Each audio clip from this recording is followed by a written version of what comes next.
guys, welcome back to Let's Create with Alex Blake. I'm your host, Alex Blake, and today we have a guest on the pod, guys. Say hey to my friend Sue. This is Sue Shutterbug. She's so cute. She has a little Shutterbug sign in the back. Sue, say hey. Hey, I'm so excited to be here. I am so excited to have you. If you guys have been longtime listeners of the podcast, Sue's actually been on with us before. When were you on? Was it like a year ago? I think it was, yeah. If not more than that now, I It feel was like, like, which is so crazy. I think it was right after I spoke at photo camp. Okay, so like not last October, but the October before. So it has been over a year. Yeah. Wait, was it last October? Yeah. Now I'm like, wait. Question mark. No, it wasn't because I did a September camp last year. So it was Right. 2024. Wow, that's wild. Okay, well, it's been a minute since you've been on the podcast, which is so crazy. And speaking of photo camp, it's super cool because before we dive in, I have to announce that you are leading a guided shoot at the 2026 Yay. photo camp. I know, I'm I so can't wait. excited. I am literally so excited to have you back. And it's cool because you've been at like the photo camps in so many different capacities. So what made you want to come back to this one to host a guided shoot? Honestly, I love photo camp. I wish I could come to every single photo camp ever. And the thing I love most is the community. Like, I've been to a few other content retreats and stuff, and they're really cool, but there's just something different about the community with photo camp, like the way you bring people together. I have made some really awesome connections with people, and it's like I love the styled shoots and the photo shoots and stuff, but the people that you meet there, it's so nice to be able to feel like you're not alone, honestly, because most of the year I feel like you're just grinding and working and it gets kind of lonely. And so photo camp is almost like something I look forward to every year where I'm like, okay, I get to just relax, connect, talk to other people about like what it is they're struggling with and see that I'm not alone in this. Sue, you're making me want to cry. I'm not even kidding. Maybe it's because I'm pregnant and hormonal, but I'm like, wait, because that's like my exact goal. And I know you know that. Obviously, we've talked about this like so much, but like that is the thing that I think feels like a win for photo camp. Like there's so many amazing things that we do within like the coaching and the creativity, but like the community aspect for me, when I get to see that be a win after every camp, that's when I'm like, this is exactly what I'm supposed to be doing. And this is why I lead photo camp, you know? And then even just for myself, like the friendships that I've made and like even our friendship, like you came to the first photo camp, which is how we finally met in person. We were just social media friends before that, you know? And Yeah. now, like, how many times have I seen you over the last 2 years at this point? Like, a lot. Like, I yeah. mean, I can't even count. I would say probably like 7. Yeah. That's like a random number, but I really think it probably is around there just from like different trips and different like invites and our friend group, and super cool. And then also like just getting to FaceTime with you and just be friends with you in general because of meeting at photo camp. And that's like Yeah. what photo camp does. So that's so crazy. Well, it might be the same answer. I don't know. But what do you hope that like photographers walk away from after your guided shoot? So I'm really excited to walk through the process of taking senior photos because I'm going to be guiding a senior photo shoot, which is what I specialize in. Love it. So my hope for what photographers take away is I hope you find like a new confidence in going to a photo shoot, because I know a really big struggle is like you forget your poses. You're like blanking in the moment. You're like, okay, what do I do next? Like, so I am going to kind of like walk you through my system of how I go through a senior photo shoot and like what I do to make sure I get a good variety of images and never just like feel stumped. I love that. And obviously, you know, too, like that is so my heart. So I feel like everything you're saying, I'm like, yes, Sue, yes. I love it. And today it's cool because like if anybody is interested in coming to photo camp, signups are open now. So make sure you go sign up. But it's cool because you're getting a little glimpse behind the scenes of like what Sue could bring to the table if you guys come and get to like hang out with her during one of the guided shoots for seniors, because we're going to be talking about senior photography. And like she said, she does specialize in this. This is like your thing, Sue. This is what you do. So I'm curious, like for anybody who might be newer to you, can you share a little bit about like who you are, your business, and then how senior photography became like your thing, your niche?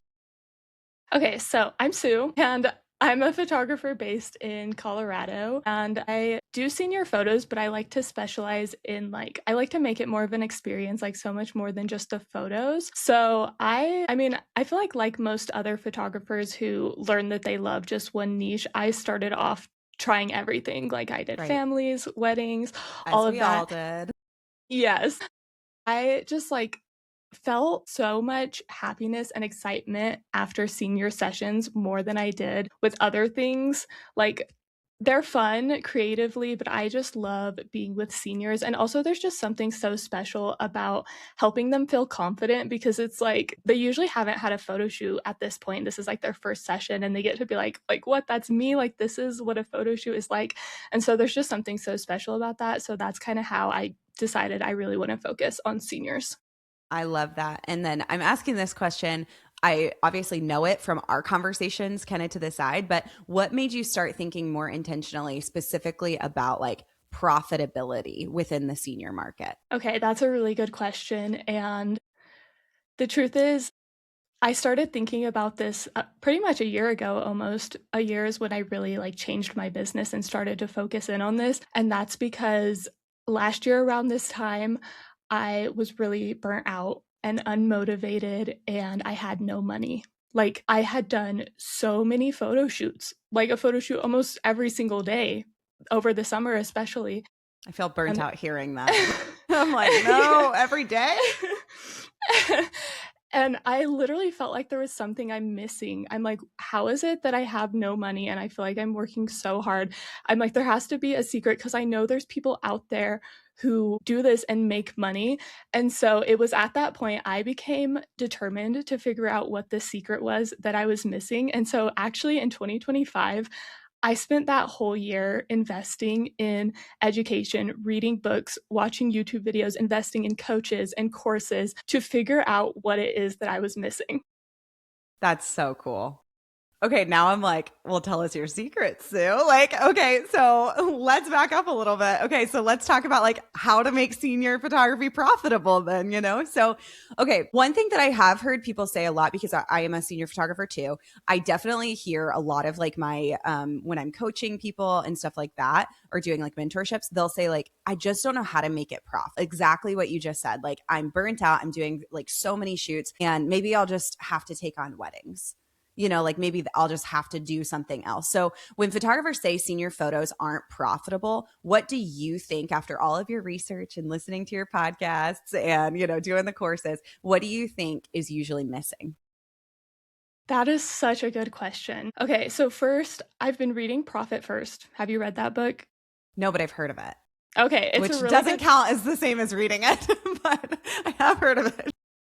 It's a really good book, and there's a quote in that book that says 8 out of 10 businesses fail, and the number one reason they fail is lack of profitability.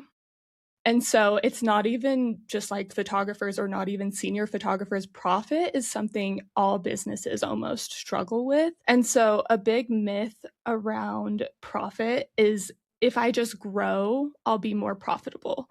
Like, if I can just get in so many photo shoots, if I just book more photo shoots, make more money, just keep doing what I'm doing, but more, I will make more money and become more profitable. But that's not actually the case because instead of trying to like make more money and like book more photo shoots, what you should actually be focusing on is making more money per client. So it's like not taking on all of these clients, but really figuring out how you can make one session so intentional so that you can just make more from this client. And so the real question is like, how do I get each client to pay me more? Like, how can I charge more for my services so that I make more money? Yeah, that's really good. I really love that too, because it really is like just such a mindset shift, I think. Mm-hmm. Did you have anything else to say on that question Yeah. before? Okay. Oh, okay. I, Keep I, going then. Keep going. Because I'm like, I have another question, but I'll save it. I'll wait okay. until you're done. So, Alex, you know me, I do have notes in front of me. So I'm like, I planned and I have a lot I Perfect. can talk about on this, but I'm just going to go into like how you make more money, how you're able to charge more Yes. money for a client. And if you think about it, you have to bring so much more to the table than just pretty images because there are so many incredible photographers out there. And if you have a client who's searching for a senior photographer and they're trying to decide between you or this other photographer in the area and they're like looking at your websites, you both have incredible photos. They're like, wow, I really like both of these photographers. And then they see the prices and this other photographer is just a little bit under you. So they're like, okay, I'm going to go with this photographer because they're a little bit less expensive and I'm pretty much getting the same thing. Like, they both have gorgeous work. So That's the problem a lot of these photographers make, is they're just focusing on getting beautiful images and not really focusing on the whole experience. And like, what else do you have to offer besides just pretty images? How are you going to differentiate yourself from the other photographers? And there are so many ways you can stand out and like improve your experience, but I'm going to talk about what I did to stand out. And that's actually changing my business model from shoot and burn to in person sales. Okay, walk us through it. Give us all the things. I'm in. So, shoot and burn is what a lot of photographers do nowadays, and it's where you basically just show up to a photo shoot, you take the pictures, you deliver their online gallery, and you're done. You never really like talk to the client after that. And in-person sales is where you actually focus on creating this whole experience and delivering artwork. So like you're selling like prints and photos to them. And so because of this, you really like it allows you to charge more because you're focusing so much more on the experience, because instead of just giving them digital photos, which everyone loves a good Instagram post and like putting them as your screen wallpaper, but when you deliver artwork, you're actually able to increase the value of this person's investment because you're delivering something that they get to tangibly hold and cherish for the rest of their life. Like if you deliver a high quality photo album, this is something they get to have in their home to enjoy every single day, not just when they post it on social media or like share it to their phone. And they also get to pass it down for generations or like gift it away as a gift. And so you're giving them something that they're going to keep for the rest of their life. And so this means you can also focus on making the experience better, because if this is something they're going to invest in and have for the rest of their life, they're going to want their photo shoot to be really special. Like they're going to invest in a better outfit. They're going to get their hair and makeup done. They're going to make sure they're ready for this photo shoot. And the other thing is, the more people invest money wise, the more emotionally invested they are as well. And so you're walking them through this whole experience, like this whole emotional experience. Like I just did an album unboxing. Sorry, let me take a drink. You are going after it, Sue, and I am so proud. I'm like, this is awesome just to get to hear this kind of stuff. And even just while you take a drink, I love what you just said. Like the more that they're investing in this shoot monetarily, the more like bought in emotionally they are. And it is like when they're like all in like that, they're not showing up stressed to a shoot. They're Mm-hmm. not like showing up and they still have the props that they brought prepackaged. No, they're showing up ready, and they're showing up like excited for you to take them through this experience rather than like super stressed because they just bought their dress the day before, or Mm-hmm. whatever. Like we've all had those clients too, but like I do agree with what you're saying. Like you're able to take them through an experience even beforehand. Yeah, and so this allows you to get better clients because they're going to want to prepare and want to get the best, like the most out of their investment. But what I was saying is I did an album unboxing where I had a senior send me a video where she flipped through her photo album for the very first time with her mom, and they were like tearing up, and I'm just like, what a incredible memory for this senior to have with her mom, like both of them looking through her senior photos, like remembering all of the things.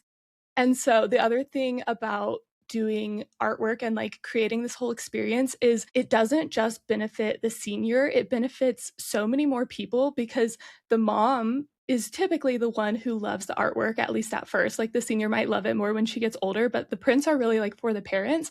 But then not only the parents, they also get to gift them to grandparents and aunts and uncles. And so it's like you're truly bringing so much more into this whole experience and Yeah. investment. That's really, really good, Sue. I love that. Okay, anything else on that question? Because I'm eating it all up. Okay, no, I think we're good. Okay, good. Well, I want to go back to the question that I had before. Oh, go ahead. Go ahead. Can I? Sorry. Yeah. So Interject. You're good.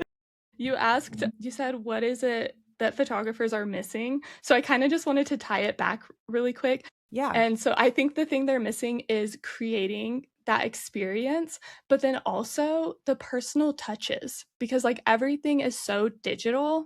And it's like by creating this whole experience, like I have to meet them in person or over the phone again to show them their photos and like get them their artwork and stuff. And I hop on a call with them to make sure it's the right fit. So it's just like adding in all of these personal touches that a lot of photographers don't do. And people crave that personal connection. I love that you're talking about that because I have been thinking a lot lately just about like AI and how AI has become so commonplace now that you don't know if you're talking to a person or to a robot, or you see a video and you have to question, is this real or is this AI? And I do think that like my prediction for 2026 is that we're going to see kind of like this comeback and this like wave of personal human connections that are desired more than before. At the same time, not that I have a pushback to that, but I do have a question because my seniors, and maybe this is specific to Charleston, but my seniors are very busy people. And Mm-hmm. the reason I say specific to Charleston is because a lot of my seniors, especially in busy season, are tourists. And so they are coming here on vacation. They're trying to plan their vacation, but don't give it a ton of time, you know? So often my tourist seniors are my highest paying clients because they want to get like my biggest package, but they don't want to think about it until they're here. So with that busyness, they don't really have time or desire to like have a call with me before. They just want to fill out a questionnaire online, you know, and they don't really Mm-hmm. want to have to connect with me after. They just want to get their pictures. So, what would you say to that? And I know that wasn't at all in the show notes that I sent you, but like, so sorry putting you on the spot. But I do have a question about that just because that has been like my experience with seniors, at least so far. We'll see in 2026 with, like I said, kind of the Mm-hmm. pushback to the AI generation. But I am like curious what you think about that or if that's something that you experience too in your area. I think that's such a good question. And I feel like that's also very locational based, like how many tourists you get in and stuff, because these people on vacation are like ready to spend money. And so it's not like you necessarily need to hop on a call with them as much, because really I have to hop on a call with these people because I charge a large amount for photos. And if they don't really understand why, they're not going to book. And so I have to hop on this call to educate them and tell them why they're going to want this photo shoot. But if you don't have that problem, like if you have people ready to pay you what you want to charge and like ready to do it, then honestly, I don't feel like it's that big of a deal because you can add personalization in so many other ways. Yeah. Okay. That's a good answer. I feel like it does depend on, well, this kind of feeds into my next question. And I had a question that I was going to ask, but I think I'm just going to skip it. And then if it comes back later, it comes back later. But my next question is like, what does profitable actually mean for you in the season of business? Because we can throw that word out. And I'm not asking you to Mm-hmm. put out a number or something like that. But like that word profitable can mean one thing to me, one thing to you, and a different thing to whoever's listening to this. And so, like, I guess even just with what you were saying, like profitable, if I'm able to make what I think is profitable without doing some of those things, and I can do other things that are intentional and love on the client in a way that serves them better for my area, then that's profitable and that's okay too. It doesn't always have to look like the same answer, you know, depending on where you are and what your photography journey and stories and goals are. But all that to say, what do you think profitable means to you in this season of business?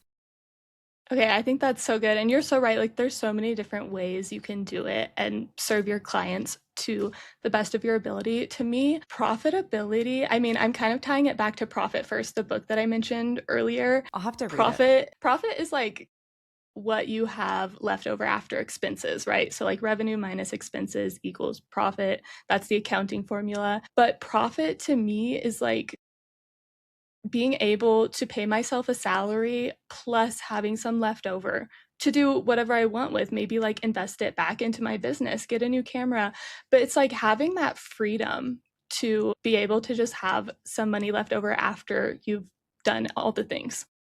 I love that answer. And I think that I would 100% agree with that if I were thinking about it myself of like, that's exactly what I would say. Cause it really isn't a number. Like that number could look different for Zach and I who live outside of Charleston. And, you know, Zach's a pastor, so it's not like he's making a lot. So I might have to raise my bar a little bit to make more so that we can live the life that we want to versus another couple who maybe they're like one spouse works as a doctor, you know what I mean? And then they just want to do photography on the side, then like your profit goal is going to look different.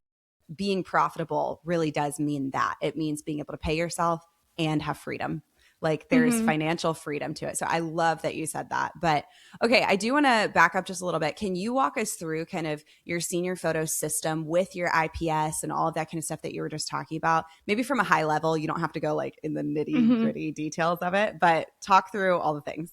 Hey guys, butting into my own podcast episode to be able to tell you about my favorite time of the entire year. Photo Camp. Photo Camp is my educational content camp for photographers where we really lean into creativity, community, and coaching. And my goal is to always make it affordable for you guys. So think bunk beds and camp and cabins and bonfires with s'mores and styled shoots and educational sessions, the whole 9 yards, all with brand new friends from all across the country. It really is such an amazing time. I love it. It's like genuinely my favorite thing ever. I've already told you guys that, but it really is true. And I know that you're going to love it too. Signups are open now, but spots are limited. So if you want more information on it, you can go see the PhotoCamp Instagram at PhotoCamp Events, or you can go online and see all about it at photocampinfo.com. Now let's get back to the episode. Okay, so I'll walk you through like pretty much the client journey touch points. Somebody fills out an inquiry form on my website, and my first thing is to get them on a call. So I don't send over like a pricing guide. I send them a link and I say just like a basic like, hey, this is like I focus on creating a whole experience. We provide artwork and digital. If this sounds like something you're interested in, hop on this call here. I do have my starting investment on my website so they know like a little bit. So I'm not just getting like so many people who it's too expensive for them. And so I don't tell my prices until that call. I'll tell them my starting prices, and then they book the photo shoot after the call, and then I send them prep resources to prep for the photo shoot. And I actually do a fashion consultation where I meet with them in person and we go to some local boutiques. Yeah, and we like I'll pick out outfits for them and like tell them to try this on. And it's funny because usually I'll find seniors will be kind of hesitant. They'll be like, I don't know if that's something I would typically wear, but then they try it on and they love it. Like usually the ones I pick That's out for so them they fun. love. So that's just like a little personal touch I add in my business. And I love doing that before the photo shoot too, because it makes the photo shoot so much more easygoing because we've already met each other and like talked a little bit.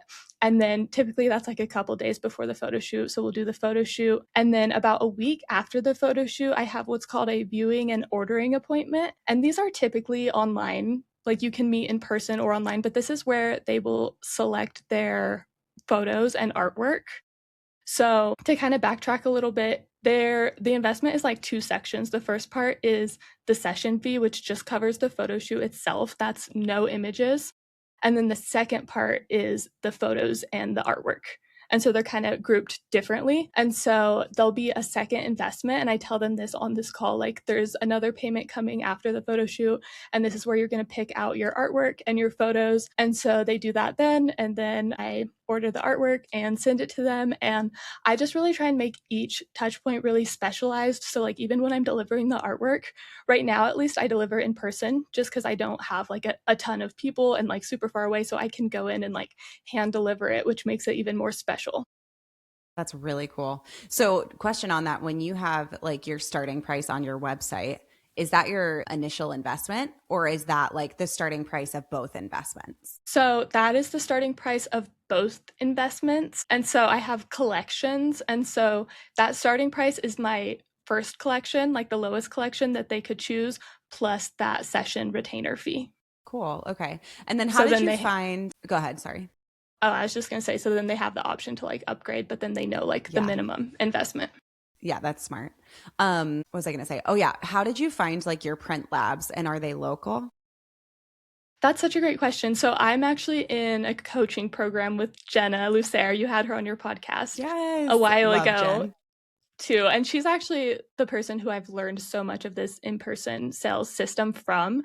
And she recommended White House Custom Color, which is a photo printing lab, professional print lab. And honestly, I would say to find a print lab you love, you just kind of have to experiment and like order tests and like see what you love. But I went with White House because their quality is so good. And that's what I'm really trying to focus on in my business right now is quality. I'm trying to make the top quality of everything that I can do. And they're really big on like customer support. And so everything is like handmade and they just are really involved in the process. And I love that. That's really cool. So again, you don't need to share numbers, but how do you do like your markups for those prints so that you're actually able to make profit? So Jenna, sorry, I hit my microphone. So Jenna, my coach, actually in her program that I'm in, she provided her students with this Excel spreadsheet that has like a little equation thing that you can type into. And so you basically just get the price of the product, how much it costs to make, and then what you want to sell it for, and then you see what your profit margin is, and then you set your price depending on what profit you want to make. So like if you want 50% profit, 70% profit, that's basically up to you. That's cool. Well, it sounds like we need to put Jenna's like course in the show notes or something in case people are interested. But her Instagram handle is at JenRenPro if you guys are interested in following her too. And she has a whole education page that you guys can go and find too. But like Sue said, she's been on the podcast. So if you want to go back and listen to that episode, you totally can. Sue also has her own podcast and she's also had Jenna on, right? Yes, I have. Yeah. Okay. Yeah. So you could definitely go and listen to both, but we're not done with the podcast. I just wanted to go ahead and say that. One of the questions that I want to circle back to, because I remember I had said like, oh, wait, I have a question, but I think I'm going to wait for it. I feel like now is the time to talk about it. I think it's such an amazing thing when we're able to provide an experience that really is intentional and really does matter. However, the mindset of shifting from, call it a $300 shoot to $1,000 shoot or something like that can be really hard, especially if you are in an area that is unlike mine where you don't have tourists.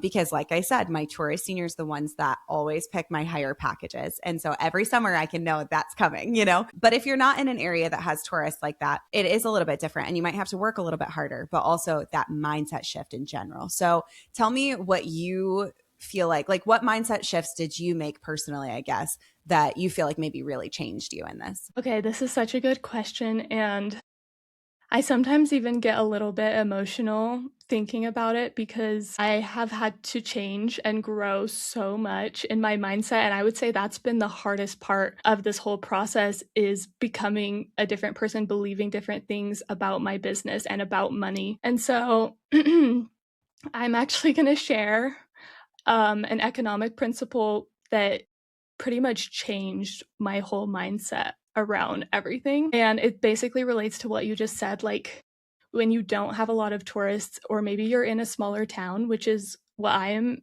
in. I'm in a very small town. The population is like 9,000.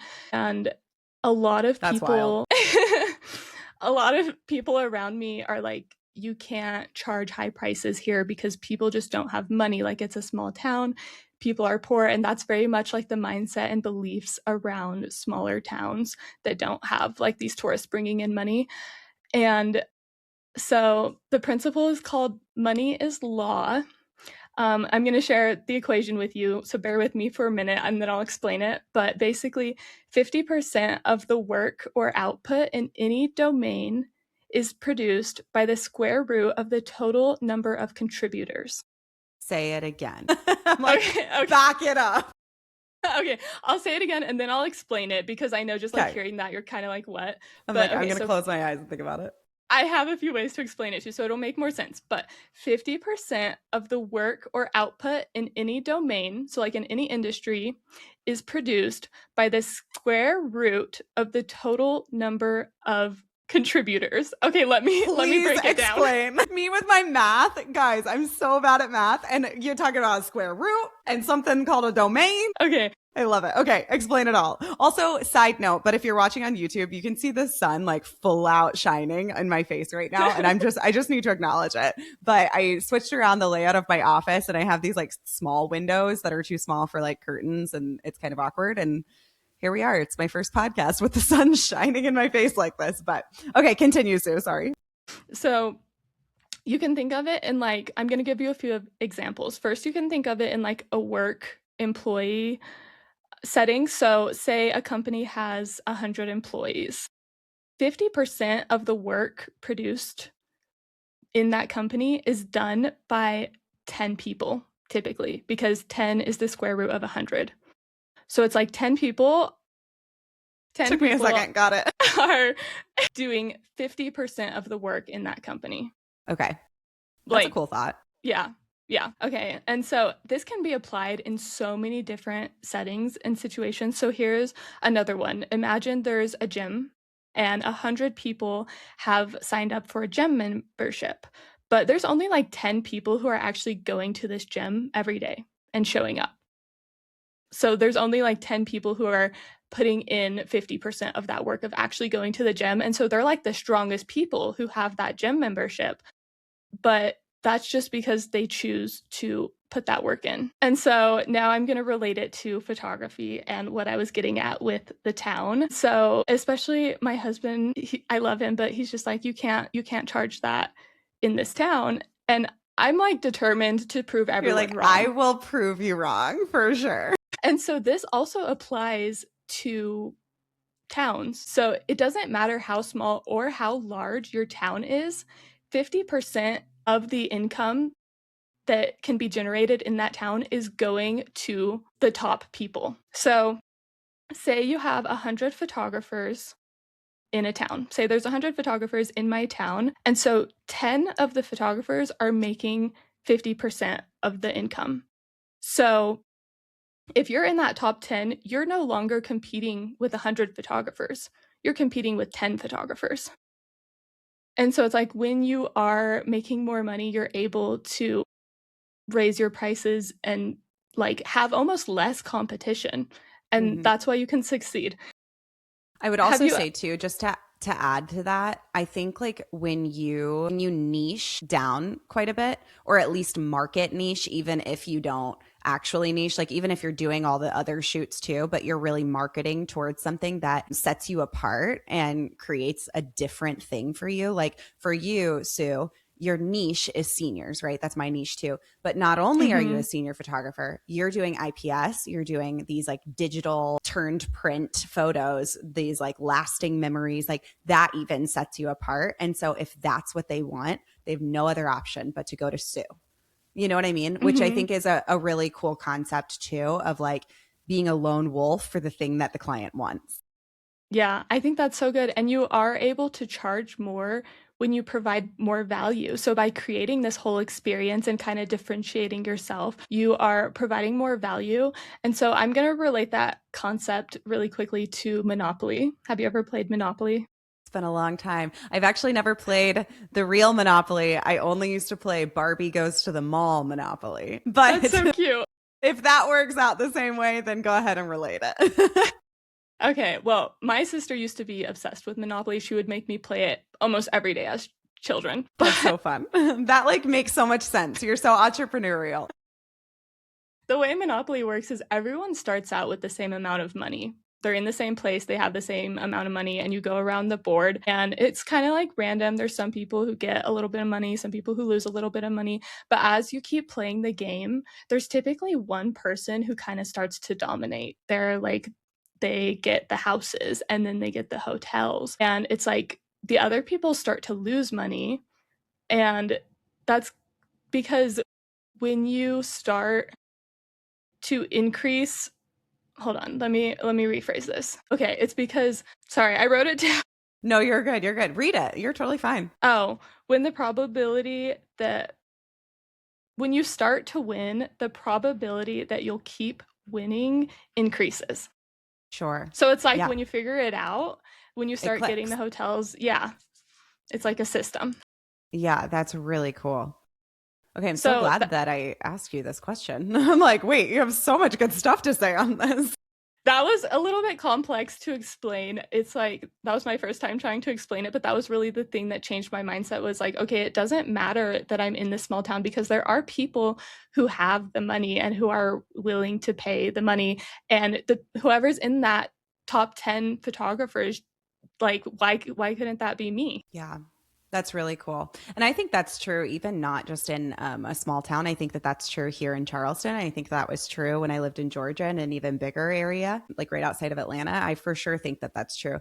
I think if I can also speak to that too, a little bit more or a little less like business thought to this. But for me, the thing that I think shifted my mindset was when I was able to tell myself, I am not my ideal client, Mm-hmm. and pulling myself back from viewing everyone that was going to book me as another version of me. And the people that are booking senior photos with Alex Blake or with Charleston senior photos with my associate team, like they are not in my financial position. They are not in my season of life because I do not have a senior in high school, you know, Mm-hmm. and there's so much about them that are different than me. And so what is it that I need to tailor my business to serve that client, and naming my ideal client and naming like where they live and what they do for fun, what the senior does for fun, and the experience that I want to give and have with that senior matters and changes when I can pull myself out of the equation. Like I am there to Mhm. serve them. I'm a service-based vendor, right? And it's a fun, creative job, but it's a service to them. And they're hiring me to do that, not you know what I mean? Yeah. Like it's just really different because I honestly, like, I might not pay that money for myself Mhm. based on the season of life Zach and I are in right now. And that's okay. That's totally fine. Zach and I Mhm. were talking about this like not too long ago. He said, we're a do it yourself family. And I was like, well, with photos, it's a little bit different. And he's like, you have a camera, we do it ourselves. And I was like, okay, yeah, I guess we are a do it ourselves family. And that's so true. Yeah. And that's okay to not market towards other do it yourself families, which is Yeah. really, I think, just a cool thing. I love that. And that kind of reminds me of like another mindset shift that I had to make and that really changed things. And it was that I kind of felt guilty. I don't know if that's like kind of what you were saying. Like, I wouldn't do this. Like, I feel guilty if I'm making a profit. Like, why do I deserve to charge these prices? And so I feel like that also comes from the industry because clients, it's almost like if you're too expensive for them, they will try and make you feel bad for being that expensive. They'll say things like, that's crazy. Like, nobody's going to pay that. Why do you think you can charge that much? Costs an arm and Because, a because, leg. Yeah. yeah, because they feel bad. And so then when I would get something like that, I would think like, wait, am I being greedy? Like, what am I doing? But then I had to think about it and like, why am I actually doing it? And I had to stop like just people pleasing because the truth Yeah. of it is it's going to not only improve myself but also my clients because me charging that much allows me to give them more of my creative freedom and Right. like make their session better. That's so good. Like the service that you can provide and the creativity that you can provide when you're doing one session a week. I'm just putting that number out there, but I typically do like 1 to 3 sessions a week. And when I do that versus shooting every day, my Mhm. creativity level and the energy level that I can give to each shoot, the intentionality and planning beforehand, so different than when I'm shooting every day. Like so different. And this year, honestly, I'll shoot probably less than 3 times a week for seniors because I moved a little bit further from the beach. And so I have my associate team, right? Who's doing a lot more Mhm. of that. So it's very different. But I mean, even now, like I had a shoot yesterday and it was my first shoot in a while. And I was like, this is so fun. Like, just stay all day, Yeah. like let's just take more, and like what I get to do creatively with them because my heart is full in it versus feeling burnt out because I'm shooting all the time thinking I need to do this to make money. That's exactly how I feel. It's almost like when you're burnt out, you're doing too many photo shoots for what you want to do. But when you take a step back and approach it like this, it's almost like you don't have enough for what you want to do. So you're craving it. You're craving that creativity. Hmm. And I love that. I love that too. Go ahead. There was one more thing I wanted to add. I don't remember if you asked it in this question, but she sent me some questions before to prep, and the question was like, what mindset shifts did I make before everything started to change? And I kind of wanted to talk about everything changing because Yeah. photographers have kind of like, well, not photographers, but just like people have this idea of like, okay, it changed, like I'm here, I did it, like now I'm successful or whatever. And so I want to kind of talk about so like yes, I'm making 4 figures with my senior photography clients, but that doesn't mean all of my money problems are gone because Yeah. I've gone through an intentional income dip, which you probably experienced this like when you moved from Georgia to Charleston. That's where you Yeah. moved from, right? Well, Georgia? Okay, yeah. yeah. Well, but honestly, to peel the layer back even more, too, Zach and I just bought our first house. And Hmm. oh, yeah, you saw it, Sue. You were here. You stayed in this room. Actually, I forgot. Sue stayed like a night early or 2 nights early from when she came to photo camp this last time. But anyway, when we moved here, it's like 30 minutes outside of Charleston. And that really impacts, especially Charleston traffic is really bad. And I'm saying that as a like born Atlanta girl. So I understand bad traffic, but it's really bad at certain times. And that really impacts like when and how I can shoot and stuff too. So Hmm. knowing that we were going to move here to Somerville, I was like, okay, I got a plan and I started my associate team. And with Mm-hmm. the associate team and with some of the things that I was doing in order to build for hopefully 2026 to be better, my income dipped from 2024. And that was not a bad thing. And that's what like was Mm-hmm. a very weird shift for me of like a mental shift of like, okay, 2025 was a lower profit year. I knew that going into it. Like I knew that, but it's still a weird thing, but it was intentional in hopes that as I'm building,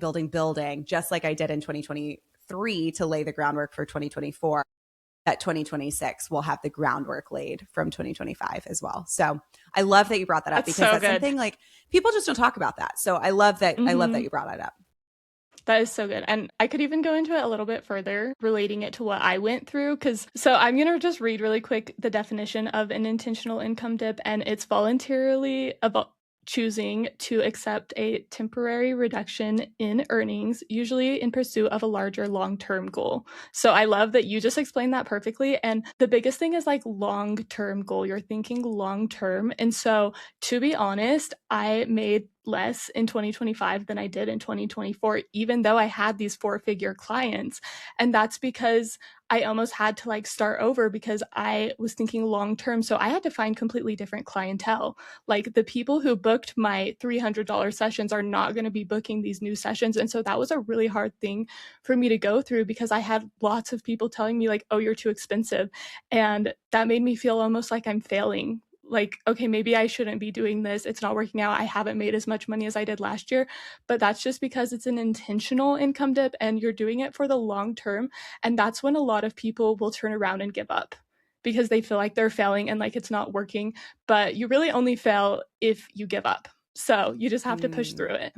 You only fail if you give up at Sue Shutterbug. I love that. And I genuinely, I do. I love that quote. And I think it's so true. Like, you're only failing if you give up.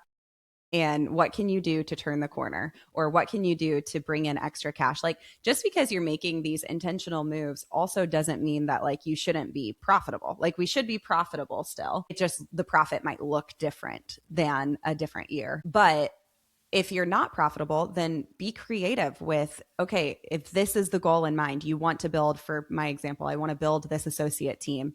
Well, in order to do that, I'm going to make less money, but I still need to make this ceiling amount or this floor amount or whatever the Mm-hmm. pick your like, which one do you want to say? Anyway, doesn't really matter, but I got really stuck on that. But like, I still need to make this floor amount. And so in order to do that, I'm going to offer these mini sessions that I don't typically offer, or I'm going to offer whatever it is, but like different offerings, and you don't have to post about it. You don't have to tell Mm-hmm. anybody that you're doing it, but like you can still work really hard just in a different way in order to make a new goal be achieved. And Mm-hmm. again, I just like love that you brought that up. But one of the things that I did want to ask you too is like you shifted your mindset and that did change everything for you. But what did you do to help seniors and parents? Like maybe it's in that first phone call. Like what did you do with them to help them understand the value of what they were about to invest in? Okay, yeah, that's a really good question, and I would say that's been the hardest thing that I've been struggling with is getting them to understand the value because I have so many people who only want the digital files. They're like, I don't really care about prints, like I don't see the value in the artwork. And this is something I'm still learning, but I mean, talking about the whole experience, like really framing it as like it's not so much about the digital photos themselves. It's this whole experience that you're investing in. You're getting this, and this on top of the photos, but also understanding that like not everyone is going to see that value. And that's okay because I've had people who say that, like, well, I don't really want the prints. And in the past I was so like such a people pleaser and I would just be like, okay, yeah, well, I can like change the system and like I'll just do this pricing for you without the prints. But one thing that's really changed and like helped me grow this reputation and like stay strong in what I'm offering is to not change. Just say like, okay, that's fine, but this is what we offer and this is why, because we really believe that. But if that's not for you, then I'm going to recommend these other photographers who do that. And so not everyone will understand the value, but if you just keep doing it, you will find people who do. Yeah, that is cool. I think another option to that, and I'm not saying that this is something that you need to do, Sue, because I do think like what you're saying about sticking to your guns and kind of like, this is our system, this is how we work is very, very important. But I also think anytime that there's something that a client is consistently asking for, that means there's a hole in our business to be able to fill it somehow. And so if you have the capacity in your current season and something like that, like I'm talking to anyone who's listening now, but like if you have the capacity in your current season and somebody is consistently asking you, do you offer video?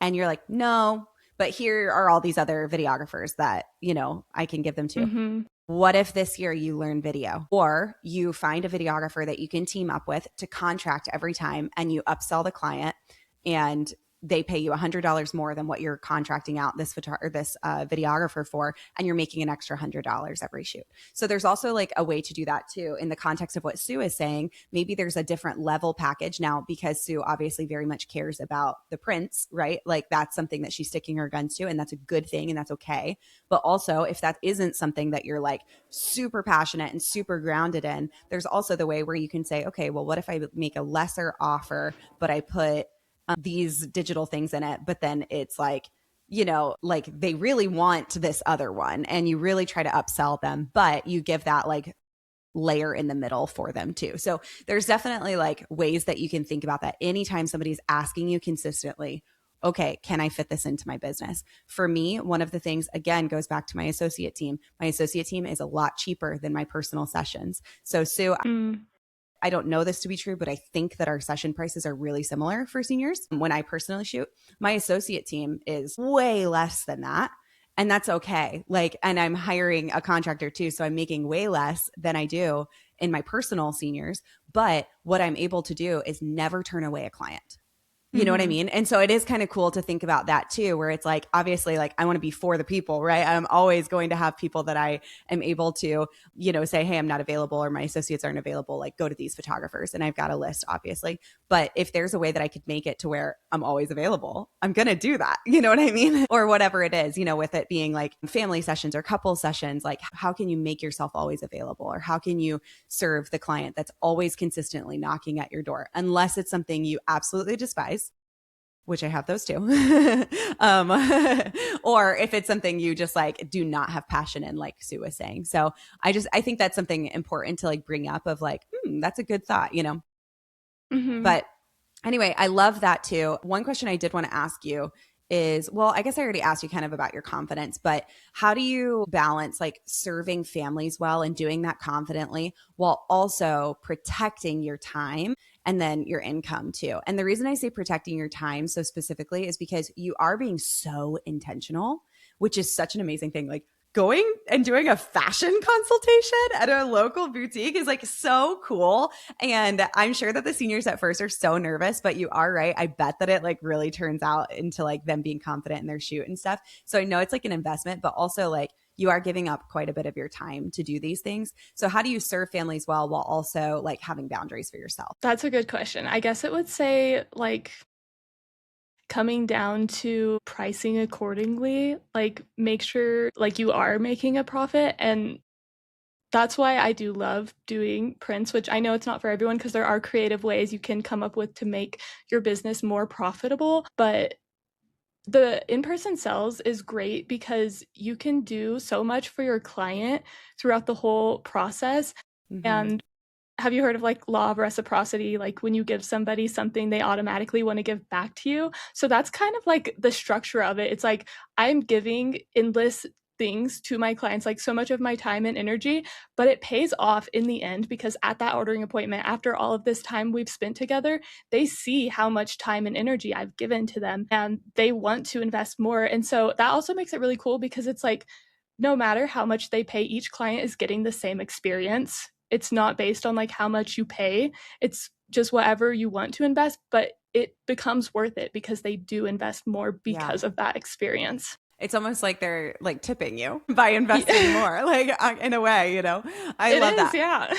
Yeah, that's actually that's such a good thought. Like, because you're doing that baseline session price, your investment into it is the same. Like, that's your commitment, is that you're going to invest this, this, and this, and you know that, and that's worth it to you with your baseline price.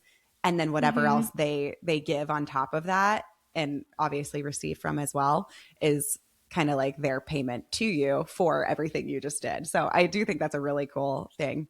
Okay, well, we are at 50 minutes, Miss Ma'am, so we need to wrap up. But what would you tell photographers who love senior photos but just feel stuck right now financially? Let's wrap it up with that question. I would say, first of all, I would say look into in-person sales. If you're anything like me, that sounds horrible. I was like, no, never, never. I'm never gonna sell prints. I only care about the digitals. Like that was me fully. I completely changed from a year ago and it terrified me. Like, Alex, you know, I'm so shy. I don't want to hop on calls with these people. But I would say just look into it. Maybe see if it might be the right fit for your business because it has truly changed my business. And yeah, I would say just like be open and also read books and always educate yourself. I have so many just like books that have really changed also. So Yeah. read Profit First. Sue, do you offer mentorships? I do, yeah. Okay, so if you're interested in in-person sales and kind of hearing more about that from Sue too, book a mentorship with her. Like I'm sure that she would love nothing more than to sit down and get to talk with you about that kind of stuff too. And obviously I offer mentorships too, but because I don't do in-person sales, like Sue is the girl to chat with about that. So definitely book one with her and I don't know, fill out the link in her bio on Instagram and then go from there. Okay, cool. Well, speaking of, where can people find you and follow along with you?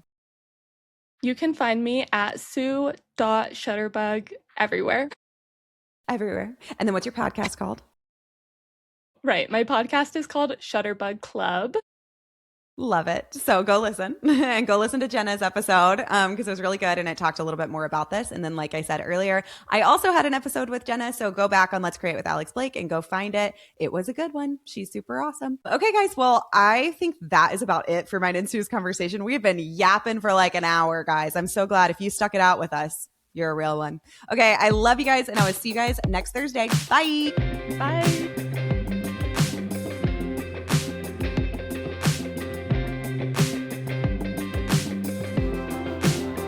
Let's